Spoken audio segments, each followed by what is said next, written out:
Se comentan muchas cosas sobre los entrenadores y creo que a veces no somos lo suficientemente justos con ellos porque es encomiable la estupenda labor que hacen con los chicos durante todo el año. Hay que tener una verdadera vocación para dedicar tanto tiempo a la juventud con sus problemas, las tensiones que surgen propias de la competición. ¿Cuántas veces criticamos la forma de actuar de los jóvenes? Sus modales, su falta de preocupación, su excesiva competitividad, su orgullo. Y luego no nos damos cuenta de que ellos también necesitan nuestro apoyo y nuestra comprensión. Agradecen que valoremos su trabajo y cuando lo hacemos salen muy motivados y dispuestos a seguir luchando en este mundo del deporte. Andrés era un entrenador que estaba sacando a los chicos un rendimiento impresionante. Os cuento esta historia. Los padres estaban súper contentos con él y los jugadores más, si cabe. Sin embargo, cuando le vi dirigir un partido, hubo algo que no me acabó de convencer. Se enfadaba mucho con sus jugadores y les corregía un poco alterado. Decidí hablar con él. En una tarde tranquila le comenté bien lo que estaba haciendo, pero también aproveché la situación, ya que le veía muy receptivo, para explicarle lo que había podido comprobar. Mira, creo que hay algo que puedes mejorar, le comenté mientras, la verdad, me miraba con mucho interés. Mira, cuando un jugador tuyo hace algo que no está del todo bien, te enfadas y le corriges en el propio partido. No es el momento adecuado. Déjale que se equivoque y corrígele más adelante. Cuando pueda prestarte más atención, quizá te darás cuenta de que además no hay que decirles tantas cosas. Posiblemente será interesante felicitarles más a menudo para reforzar su autoestima. Lo que funciona de verdad es que los prepares bien en los entrenamientos para que sean ellos los que decidan en el campo lo que deben hacer en cada momento, según las circunstancias del partido.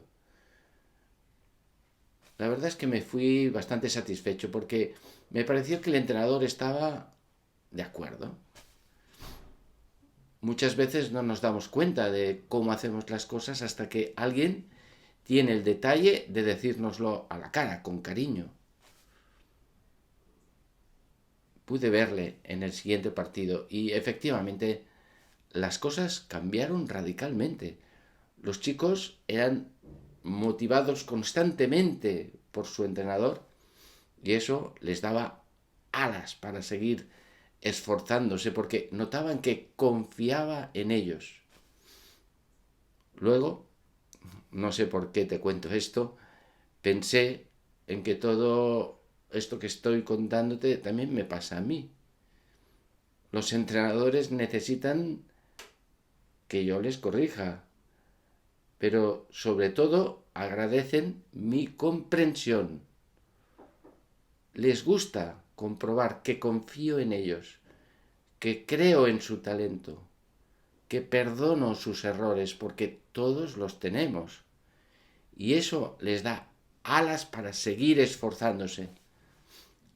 Lo que no puede ser es que seamos unos cenizos y no podamos apreciar el buen hacer de nuestros entrenadores, el esfuerzo, la ilusión, la dedicación y la cantidad de horas que le dedican al tema. Son unos enamorados del deporte y ya irán entendiendo las cosas con el tiempo, haciéndolas cada vez mejor. Con mis críticas, con mis enfados, con mi falta de comprensión, no estoy facilitando en nada el progreso de estos entrenadores. Espero que esto os pueda servir para reflexionar un poco más acerca de esta difícil tarea de formar a los entrenadores. Te pongo otro caso. Arturo, que era un entrenador que, la verdad, había progresado muchísimo en los 3 años que llevaba en el club. Era muy joven, pero ya todo un experto en la dirección de equipos. Sin embargo, viéndole trabajar, detecté un aspecto que me llamó la atención. No fui capaz de comentárselo de inmediato por miedo a que pensase que no confiaba en él. En los partidos y en los entrenamientos hablaba mucho con los chicos, les explicaba muchas cosas con la idea buena, en principio, de transmitirles todos sus conocimientos. Lamentablemente, en los partidos, sus quejas en voz alta, cuando los jugadores no hacían bien lo que él les pedía que hiciera, eran muy constantes. Daba la impresión como si perdía la fe en ellos. Lo que no sabía era que los chicos se daban cuenta perfectamente de la situación, sin necesidad de tanto grito. Cuando las cosas no salían bien, echaba la culpa a los chicos, porque no hacían lo que les había enseñado, sin darse cuenta de que no lo hacían, no porque no quisieran, sino porque quizá no lo habían entendido o no se veían capaces de responder a estas exigencias por ser muy complicadas. En lugar de lamentarse, hay que reconocer que posiblemente no hemos trabajado bien con ellos. Y esto es muy difícil de reconocer, pero es lo correcto.